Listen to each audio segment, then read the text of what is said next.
আসসালামু আলাইকুম, আমি উমর। ১৯৭৫ সালের ৩ এপ্রিল দৈনিক বাংলার একটি সংবাদ মাধ্যমে প্রকাশ করা হয় সে মানুষের কলজে খায় এমন একটি খবর পুরো বাংলাদেশে আগুনের মতো ছড়িয়ে পড়ে। তোমরা নিউজ পেপারটিতে দেখতেই পাচ্ছ, একটি যুবক একটি মৃতদেহের কলজে খাচ্ছে। সেখানকার একজন স্থানীয় সাংবাদিক সেটি ক্যামেরাবন্দি করে। এখন তোমরা ভাবো, ঠিক ওই সময়ে ক্যামেরাম্যানের কি অবস্থা হয়েছিল। মেইন টপিকসে আসার আগে আমাদের সবার আগে জানা উচিত নরখাদক কি, কেনই বা তাদেরকে নরখাদক বলা হয়। নরখাদক শব্দটি এসছে স্প্যানিশ শব্দ ক্যারিব বা ক্যানিবালস থেকে, যারা ক্যারিব ও ওয়েস্ট ইন্ডিজের একটি উপজাতি ছিলেন। তাদের নামকরণ থেকে আমাদের ক্যানিবালস শব্দটি এসেছে, অর্থাৎ নরখাদক শব্দটি এসেছে। নরখাদক তাদের বলা হয় যারা স্বজাতিকে ভক্ষণ করে, অর্থাৎ তারা মানুষ হয়ে অন্য মানুষের অঙ্গ প্রত্যঙ্গকে খাবার হিসেবে গ্রহণ করে। এখন তোমাদের মনে হতে পারে তারা কোনো রাক্ষস কিংবা ভ্যাম্পায়ার হতে পারে, কিন্তু না, তারা আমাদের মতো সাধারণ মানুষ এবং তারা পৃথিবীতে আমাদের মধ্যেই বসবাস করছে। কথাটি অবাক করার মতো হলেও কথাটি সত্যি। এমন নরখাদক পৃথিবীতে এখনো বিদ্যমান আছে। উদাহরণস্বরূপ আমরা বলতে পারি, অ্যামাজন ফরেস্টে এমন কিছু উপজাতি আছে যারা এখনো স্বজাতিকে ভক্ষণ করে খাবার হিসেবে। যেমন নিয়ান্ডারথাল, হোমো পূর্ববর্তী প্লেইস্টোসিনো, প্রাচীন মিশর ও রোমানে তীব্র দুর্ভিক্ষের সময় আইল্যান্ড ক্যারিব, এছাড়াও ফিজি, অ্যামাজন অববাহিকা, কঙ্গো, ইংল্যান্ডের মাউরি, নিউগিনি ও সলোমন দ্বীপপুঞ্জে এখন নরখাদক পাওয়া যায়। পৃথিবীর সব থেকে ভয়ঙ্কর নরখাদক হচ্ছে উত্তরোত্তর, যে 18 শতকের প্রথম দিকে 999 জন মানুষকে খেয়েছিল এবং 1840 সালে মারা যায়। এছাড়াও দুর্ভিক্ষের সময় ডোনার পার্টি ও হলোডোমোর এবং উরুগুয়ের এয়ারফোর্স ফ্লাইট 1972-এর ঘটনা আমাদের সকলের জানা। এছাড়াও জাদুবিদ্যা চর্চার জন্য নরখাদকের প্রচলন ছিল। ভারতের কেরালায় এমন এক দম্পতিকে পাওয়া যায় যারা জাদুবিদ্যা চর্চার জন্য মানুষের মাংসকে খাবার হিসেবে গ্রহণ করত এবং মানুষের মাথাকে তারা তাদের জাদুবিদ্যার জন্য উৎসর্গ করত। এখন আসি মেইন টপিকসে। 1975 সালে এই নিউজটি প্রকাশের পর ঢাকা মেডিকেল কলেজ কর্তৃপক্ষের টনক নড়ে। এরপর প্রায় বেশ কয়েকদিন পরে সেই ব্যক্তিকে ঢাকা মেডিকেল কলেজের মর্গে দেখা যায় এবং কর্তৃপক্ষ তাকে আটক করে।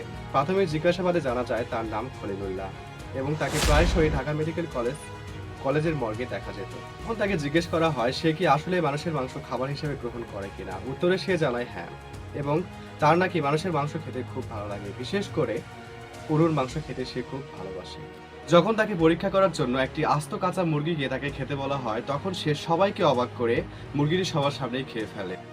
তারপর যখন তাকে জিজ্ঞেস করা হয় সে কবে থেকে মানুষের মাংস খাওয়া শুরু করেছে, উত্তরে সে জানায় সে প্রথম তার বন্ধু রবির সঙ্গে খাবার খেয়েছিল। রবি পেশায় ছিল একজন ডোম, এবং ডোম তাদেরকে বলা হয় যারা লাশ কাটা ঘরে লাশ কাটে। রবির বাবা ছিলেন ঢাকা মেডিকেল কলেজের প্রধান ডোম। রবি ও রবির বাবা তারা দুজনে মানুষের মাংস খেত, এবং যদি তারা মানুষের মাংস একদিনও না পেত তারা পাগলের মতো করত। সময়ের প্রেক্ষিতে রবি ও রবির বাবা মানুষের মাংস খাওয়া ছেড়ে দিলেও খলিলুল্লাহ ছাড়তে পারেননি। সে প্রায় 15 দিন অন্তর অন্তর মানুষের মাংস খেত। একবার খলিলুল্লাহ তার খালামণিকে খাসির মাংস বলে মানুষের মাংস রান্না করে খাইয়েছিল।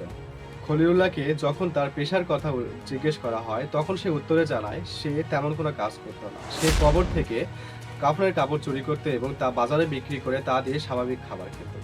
এরপর কর্নেল এম.এল. রহমান ও অধ্যক্ষ ডক্টর এম.এ. জলিল সহ কর্তৃপক্ষ তাকে পাবনা মানসিক হাসপাতালে অ্যাডমিট করে এবং সেখানকার স্থানীয় ডাক্তার তাদেরকে জানায় যে এটি একটি মানসিক রোগও হতে পারে, আবার এটি নেশাও হতে পারে। এরপর প্রায় 30 বছর পর 2005 সালে তাকে রিলিজ করা হয় এবং সে হাত পা ফুলে মুখে পানি এসে মারা যায়। খলিলুল্লাহর পরিবারও তাকে খুব ভয় পেত, তাই তারা 30 বছর ধরে খলিলুল্লাহর সঙ্গে কোনো সম্পর্ক রাখেনি বা কোনো যোগাযোগ রাখেনি। এভাবে বাংলাদেশের প্রথম চিহ্নিত নরখাদকের সমাপ্তি ঘটে। আমাদের মধ্যেও লুকিয়ে আছে অনেক নরখাদক যারা আত্মগোপন করে আছে। সময় পেলেই হয়ে ওঠে তারা বিশাল। অনেক সময় শোনা যায় উমুক কবর থেকে কাফনের কাপড় চুরি হয়েছে, উমুক কবরে শেয়াল খুঁড়েছে বা কোনো জন্তু জানোয়ার খুঁড়েছে। আমরা সব সময় জন্তু জানোয়ারকে দোষ দিয়ে থাকি, কিন্তু হতেও তো পারে সেগুলো কোনো মানুষের কাজ, মানবরূপী কোনো নরখাদকের কাজ। আজ এখানে শেষ করছি, আবার ফিরে আসবো নতুন কোনো কনসেপ্ট নিয়ে। ভিডিওটি ভালো লাগলে অবশ্যই লাইক করবেন এবং চ্যানেলটিকে সাবস্ক্রাইব করতে ভুলবেন না। আল্লাহ হাফেজ।